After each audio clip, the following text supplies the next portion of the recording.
চন্দননগরের আলোয় সাজছে অযোধ্যার রাম মন্দির। বাংলার যুবকদের হাত ধরে জল জল করছে রামনগরী। মোটা টাকা খরচ করে বাঙালি শিল্পীদের নিয়ে গেছে রাম মন্দির কমিটি। একজন দুজন নয়, মোট 60 জন কারিগর একসঙ্গে কাজ করছে। মোট কত টাকা পেলেন বাংলার শিল্পীরা? চন্দননগরের আলো গোটা বিশ্ব জুড়ে আলোচিত। বিশ্বের বিভিন্ন দেশে আলোকসজ্জার দায়িত্ব পালন করে আসছে চন্দননগরের আলোক শিল্পীরা।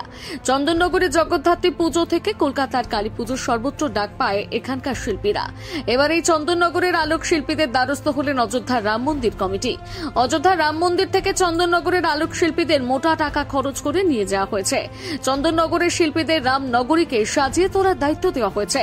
চন্দননগরের বিখ্যাত আলোক শিল্পী মনোজ সাহা এই গুরু দায়িত্ব সামলাচ্ছেন। মূলত তিনি তার দল বল নিয়ে অযোধ্যা নগরীকে আলোকময় করে তোলার কাজটি সম্পন্ন করে চলেছেন। 22শে জানুয়ারি যেখানে রাম মন্দির উদ্বোধনের অনুষ্ঠান হবে, সেই জায়গাটিও তারাই সাজাবেন।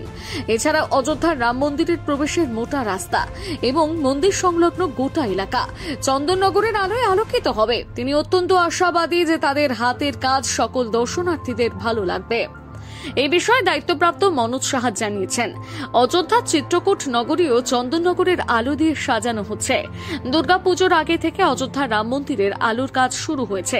60 জন কারিগরকে অযোধ্যার রাম মন্দিরের কাজে নিযুক্ত করা হয়েছে।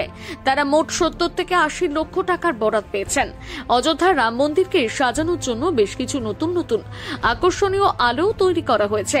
তারা চেষ্টা করছেন অযোধ্যার আলোকসজ্জার মধ্যে বৈচিত্র্য এবং অভিনবত্ব রাখার। তার মতে গোটা অযোধ্যা নগরীতে তাদের হাতের ছোঁয়া থাকবে। সত্যি এই গোটা বিষয়টি বাঙালিদের জন্য অত্যন্ত গর্বের। অযোধ্যার রাম মন্দিরের মতন পবিত্র এবং গর্বের একটি কাজের সঙ্গে যুক্ত হওয়ার জন্য অনেক আলোক শিল্পীরাই অপেক্ষা করে আছেন।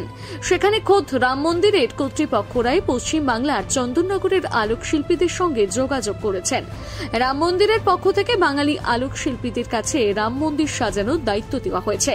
এই গোটা ঘটনা চন্দননগরের আলোক শিল্পীদের সার্থকতাকে চোখে আঙুল দিয়ে দেখিয়ে দিচ্ছে। এটা বাঙালি আলোক শিল্পীদের কাছে যতটা গর্বের, ঠিক ততটাই লাভজনকও বটে। একদিকে অযোধ্যার রাম মন্দিরের কাজে নিযুক্ত হয়ে বাংলার নাম উজ্জ্বল হয়েছে, তেমনি মোটা টাকা ইনকাম করে বাংলার কোষাগারও ফুলে ফেপে উঠেছে।